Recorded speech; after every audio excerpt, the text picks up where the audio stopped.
Pemirsa, kita lanjutkan rangkaian informasi mengenai Pilkada Serentak 2024.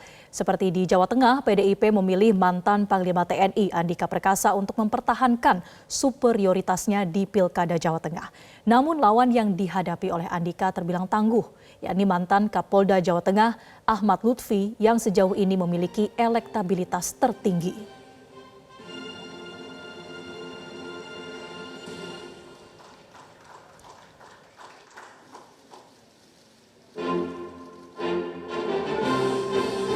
Ini adalah momen ketika Ketua Umum PDI Perjuangan Megawati Soekarno Putri menyampaikan rekomendasi bagi sejumlah calon kepala daerah. Salah satunya ini adalah Andika Perkasa dan Hendrar Prihadi yang diusung oleh PDI Perjuangan di Pilgub Jawa Tengah, di mana keduanya telah menyampaikan berkas pendaftaran ke KPU Provinsi Jawa Tengah dan langsung diterima oleh tim verifikasi KPU Jawa Tengah. Ya. Pada saat mendaftar, proses verifikasi dan pemberkasan berlangsung selama sekitar 1 jam dan KPU Jawa Tengah menyatakan berkas pendaftaran Andika Perkasa Hendrar Prihadi diterima dan sah. Kami mohon maaf tadi ada kesalahan foto Pak Sulaiman. Munculnya pasangan Andika Perkasa Hendrar Prihadi dipastikan akan mengubah peta persaingan di Jawa Tengah yang sejauh ini sudah dikuasai kandidat dari koalisi Kim Plus Ahmad Lutfi yang tak lain adalah mantan Kapolda Jawa Tengah. Pasangan Andika Perkasa Hendrar Prihadi akan berhadapan dengan calon dari koalisi Indonesia Maju atau Kim Plus, yakni mantan Kapolda Jawa Tengah Ahmad Lutfi yang berduet dengan mantan Wakil Gubernur Jawa Tengah Taj Yassin Maimun. Pertarungan antara Andika dan Lutfi adalah pertarungan dua jenderal atau yang kerap disebut sebagai perang bintang di Provinsi Jawa Tengah. Yang satu adalah Jenderal TNI, sedangkan satu lagi Ahmad Lutfi adalah Jenderal Polisi, tepatnya Komisaris Jenderal Polisi. Terkait profil dan latar belakang pemirsa, Andika Perkasa lahir di Bandung 21 Desember 1964. Ia merupakan anak dari pasangan perwira militer Franciscus Saverius Sunarto dan Udiati. Andika Perkasa merupakan lulusan dari Akademi Militer tahun 1987 dan pada 1992 Andika Perkasa menikah dengan Diah Trisnamurti Hendrati yang merupakan anak perempuan dari Jenderal TNI AM Hendro Priyono. Andika Perkasa menempati posisi Panglima Komando Cadangan Strategis Angkatan Darat atau Pangkostrat pada 23 Juli 2018. Andika Perkasa lalu dipercaya untuk mengisi posisi bergengsi sebagai Kepala Staf Angkatan Darat pada 22 November 2018. Setelah 3 tahun menjabat, akhirnya Andika ditunjuk menjadi Panglima TNI ke-21. Sementara itu untuk Ahmad Lutfi, lahir pada 22 November 1966 di Surabaya. Ahmad Lutfi menjadi salah satu anggota non-Akpol yang mendapatkan kenaikan pangkat hingga bintang 3 atau menyandang jabatan Komisaris Jenderal.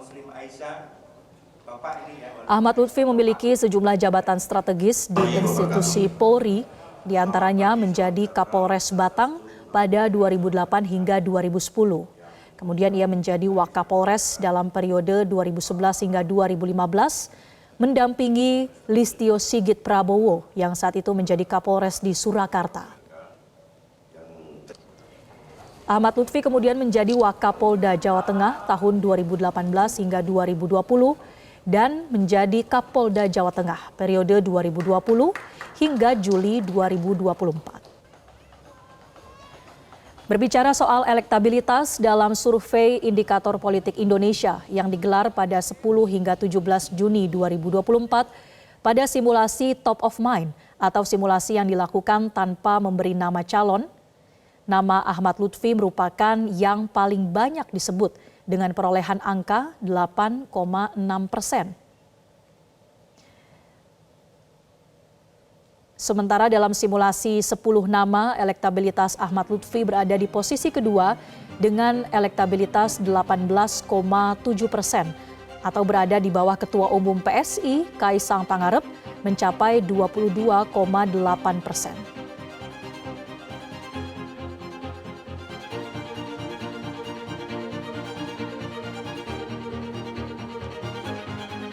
Di Jawa Tengah, pemirsa, persaingan antara Andika Perkasa Hendrar Prihadi dan Lutfi Taj Yassin dipastikan akan sengit karena kedua pasangan sama-sama memiliki modal yang mumpuni untuk memenangkan kompetisi Pilgub Jawa Tengah.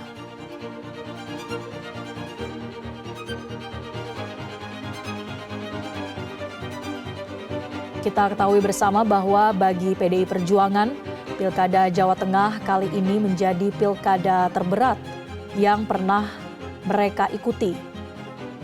Dan pilkada kali ini tentu akan menjadi pertaruhan apakah PDI Perjuangan masih mampu mempertahankan superioritasnya di Jawa Tengah atau justru akan koalisi Indonesia Maju yang mengambil alih Provinsi Jawa Tengah.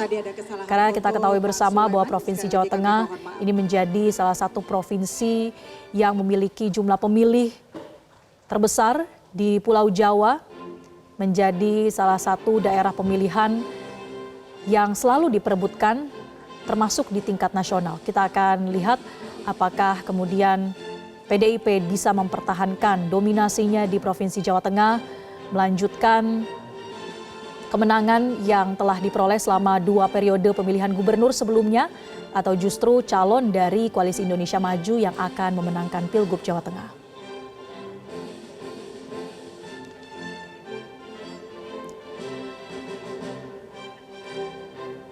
Metal, ya.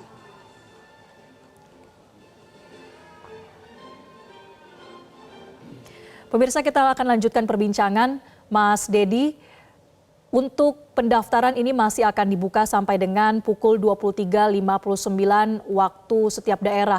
Apakah Anda menilai akan tetap ada kejutan sampai dengan malam nanti? Saya kira sejauh ini kalau kita lihat semua partai politik termasuk juga kandidat-kandidat yang sudah mendaftarkan ke KPU di masing-masing daerah, sangat kecil kemungkinan ada kejutan karena semua tiket sudah terjual dalam bahasa sederhananya begitu. Jadi kelompok-kelompok koalisi partai politik termasuk juga tokoh-tokoh saya kira sudah habis. Tidak ada lagi kemudian yang memungkinkan ada kejutan di detik-detik terakhir pendaftaran. Baik. Karena semua tiket sudah dipakai ya begitu oleh partai politik untuk mengusung calon mereka masing-masing. Tapi apakah Anda melihat masih ada daerah yang akan dilakukan perpanjangan pendaftaran, Mas Dedi? Kalau perpanjangan pendaftaran sangat kecil kemungkinan itu dilakukan. Sekali lagi ya, karena tokoh-tokoh sekaligus partai politik yang potensial, artinya yang mereka masih memiliki persyaratan untuk melakukan pendaftaran, itu hampir semuanya sudah mendaftarkan diri. Sehingga kalaupun ada barangkali misalnya partai-partai politik yang non parlemen yang mereka hanya mengejar ketertinggalan utamanya di kelompok-kelompok kota maupun di kabupaten dengan suara kecil misalnya yang hanya mengejar 7,5%, itu pun sudah minim sekali.